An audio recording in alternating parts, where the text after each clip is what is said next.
just like dinosaurs, aren't they? Is everything right there? Yep.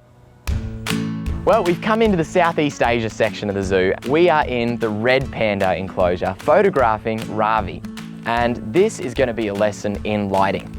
At the moment, we've got that nice late afternoon sun. Something I hear people say a lot is, backlighting. It's usually the bane of everyone's existence. No one really seems to like it. But here, I want to try and change the perception on that. So with the sun, as you can see, it's glaring down onto my face, pointing that way. So I'm going to wait for Ravi to be positioned facing me. I'll get nice and low and position the sun right behind him. We'll see how it goes. And so I'm actually using some of the foliage there to block the main rays of the sunlight so I don't have that really, really harsh sun coming in.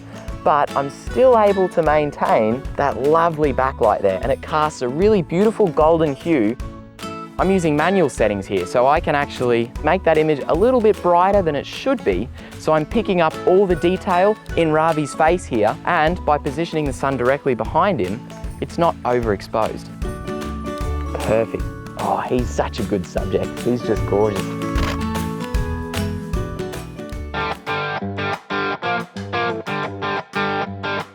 Now, we're going to be talking all about composition. And to help us out, we are going to be utilising two of Australia Zoo's polar opposites, rhinos and kangaroos.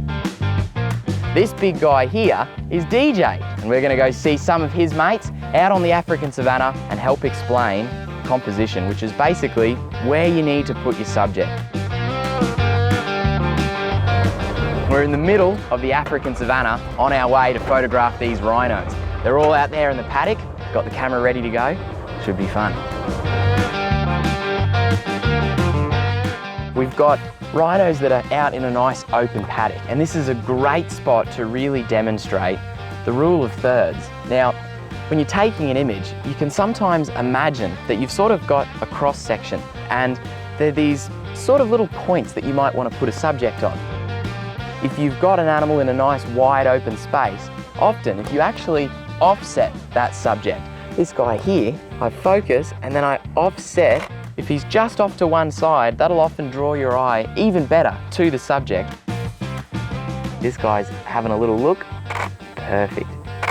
See, there's a tree that comes down here and a tree that's on the other side of them there. And so that actually creates that nice sort of natural leading line, some really good framing.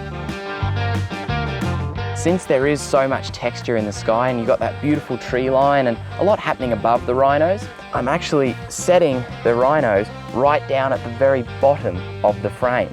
Everyone's still in shot, but you can get a lot more above them as well. So it's all about kind of telling the whole story through your composition. Composition is something that is quite individual. There's no one way of doing it. These are just a couple of techniques that I like to use, something to sort of get you started, but you've got to find your own way with it. That's the beauty of photography.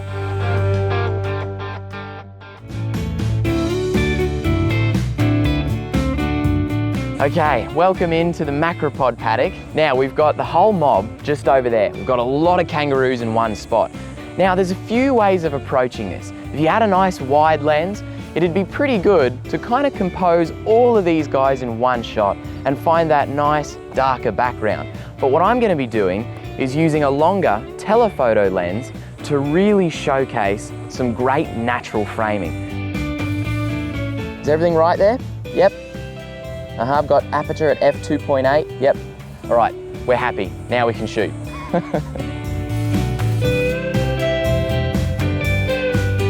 If you can match eye level with your subject, that's a really nice frame.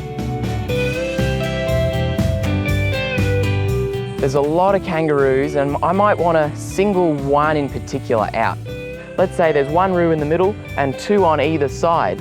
It actually naturally draws your eye into the center.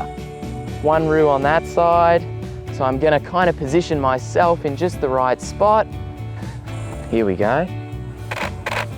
And spend some time moving around back and forth and putting yourself in the right spot.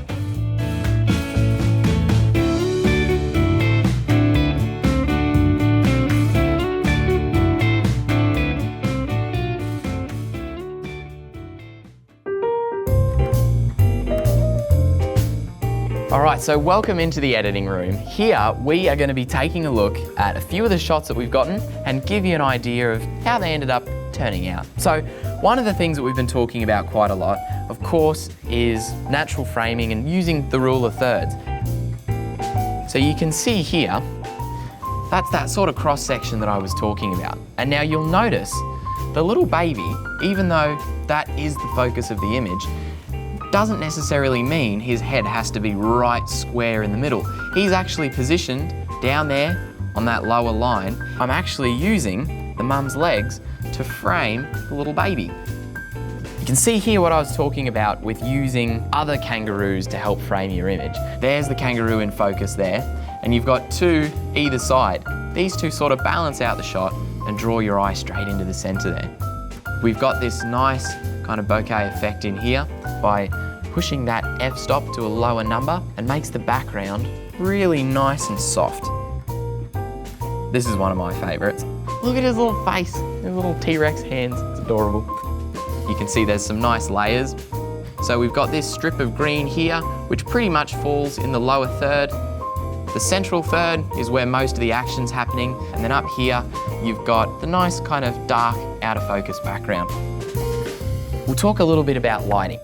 In this sort of scenario, it is absolutely everything. And here, I really wanted to stress how backlight can be your friend. Whenever you've got that nice sunset light, I would recommend trying to put that subject directly in front of it. That beautiful golden light really makes Ravi pop. And in this last shot, once again, that nice backlight really highlights him, and you can see a little bit of light coming in on his tail and showing those beautiful stripes. I'll leave you with one last shot here with Ravi, with his little mouth open, ready for some food. So that's lighting and composition. Those are our first two principles that we've learnt about. And in the next video, part 2, I'm going to be talking more about the behaviour of animals, understanding your subject, and also knowing how to tell a story. Just as important. So, we'll see you soon for the next episode.